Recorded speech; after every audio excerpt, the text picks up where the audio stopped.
आप सभी को जय मसीह की। उम्मीद करता हूँ आप सभी अच्छे होंगे और स्वस्थ होंगे।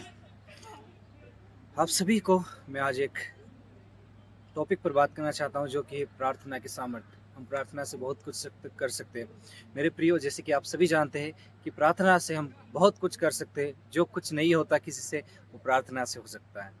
आमीन।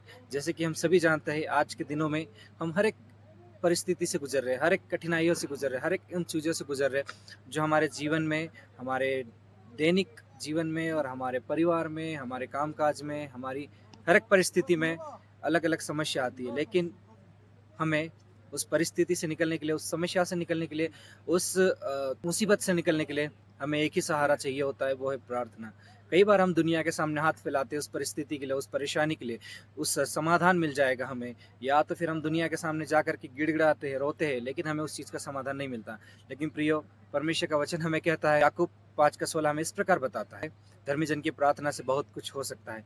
पर पता है कि जब जब मसीहों ने प्रार्थना की, बहुत कुछ हुआ है। प्रियो, हम देख सकते हैं प्रभु हमारी प्रार्थना को सुनता है। परमेश्वर हमारी प्रार्थना को सुन करके उत्तर देता है। यिर्मयाह 33:3 हमें इस प्रकार से बताता है, तू मुझसे प्रार्थना कर और मैं तेरी सुनकर तुझे बड़ी बड़ी और कठिन कठिन बातें बताऊंगा जिन्हें तो अभी नहीं समझ सकता। मेरे प्रियो, तो परमेश्वर हमें कहते हैं कि तू मुझसे प्रार्थना कर, मैं तेरी सुनूंगा, मैं तुझे उत्तर दूंगा। लेकिन बस देरी रहती है तो हमें प्रार्थना करने की, क्योंकि हम सब कुछ जानते हैं, लेकिन आखिरकार हम जानने के बावजूद भी अनजान बन जाते।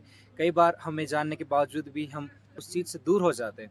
लेकिन फिर भी हमें उस चीज़ को स्मरण करना है, उस चीज़ को याद करना है और उस चीज़ को ध्यान में रखते हुए परमेश्वर के करीब आना है कि अगर हमारे पास सुनने वाला कोई नहीं है, समझने वाला कोई नहीं है, अगर हमारी परेशानियों का समाधान निकालने वाला भी कोई नहीं है, लेकिन हमें एक बात को ध्यान में रखना है कि परमेश्वर है, एक ही परमेश्वर है जो हमारी उन सभी बातों को सुन सकता है और उन सभी चीज़ों का समाधान दे सकता है। प्रियो, मैं आपको एक कहानी बताना चाहूँगा।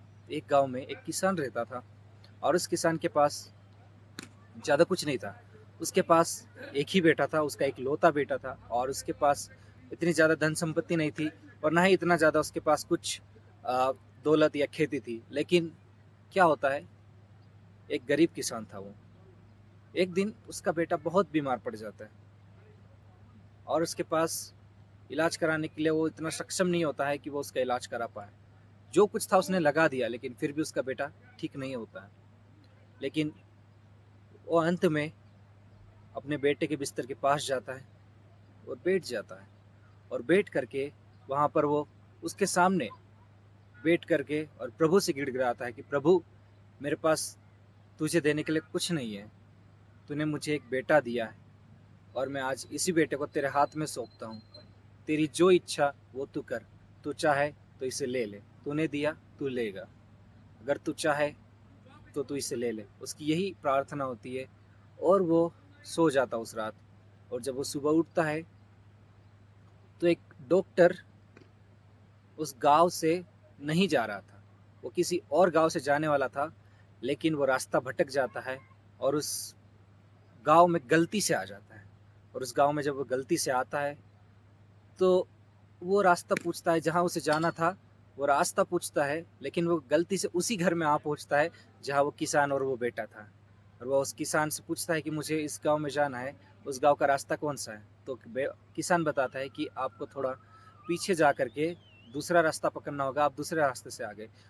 तो आप सभी को पता है कि किसी भी घर में कोई अनजान व्यक्ति आता है तो उसकी खातिरदारी तो नहीं, लेकिन बल्कि कम से कम पानी पूछा जाता है। और उस किसान ने उससे वही पूछा, आप पानी पी लीजिए और आप चले जाइएगा करके।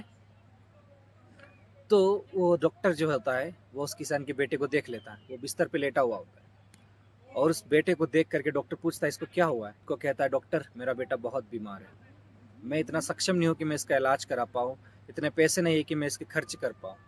डॉक्टर आता है और दिन भर उसके साथ रुक करके उसका पूरा इलाज करता है और फ्री में उसको दवाई गोली दे करके वहाँ से वो जाता है। मेरे प्रियो, तब वो डॉक्टर के सामने बैठ करके रोता है और कहता है कि परमेश्वर ने मेरी प्रार्थना सुन ली, परमेश्वर ने मेरी आंसुओं का उत्तर दे दिया, परमेश्वर ने मेरी विनती सुन ली। जो मैं चाहता था वो नहीं, लेकिन परमेश्वर ने अपनी इच्छा मेरे जीवन में पूरा किया। ऐसा करके वो किसान उस डॉक्टर के सामने रोता है और डॉक्टर वहाँ से चला जाता है और वो घुटने पे आकर के फिर परमेश्वर का धन्यवाद देता है कि प्रभु, आज तूने फिर मेरी प्रार्थना सुनी, आज तूने फिर मुझे इन लोगों के सामने लज्जित ना होने दिया। और वो कहता है कि प्रभु, एक तू ही ये मेरा सहारा, तू ही ये मेरा हर एक दुख और परेशानी में साहस देने वाला, हिम्मत देने वाला। मैं उम्मीद करता हूँ कि जो आप यहाँ पर देख रहे हैं इस वीडियो के द्वारा और इस छोटे से संदेश के द्वारा आप समझ पाएंगे कि प्रभु हमारे जीवन में कितना महत्व निभाता है। क्योंकि आप सभी जानते हैं कि दुनिया हमें हर चीज़ के लिए नकार सकती है, लेकिन परमेश्वर हमें किसी चीज़ के लिए नकारता नहीं है। बस फ़र्क इतना होता है कि दुनिया हमें नकार देती है हर बातों के लिए, लेकिन परमेश्वर हमें बुलाता है और उस चीज़ को जो दुनिया नकारती है परमेश्वर उसे निहार देता है। परमेश्वर उसे इस तरीके से निहारता है कि वो पत्थर को भी एक हीरा बना देता है। प्रभु आप सभी को इस छोटे से संदेश के द्वारा आशीष दे और आगे भी आप परमेश्वर में ऐसे बढ़ते रहेगा। धन्यवाद। आप सभी को जय मसीह की।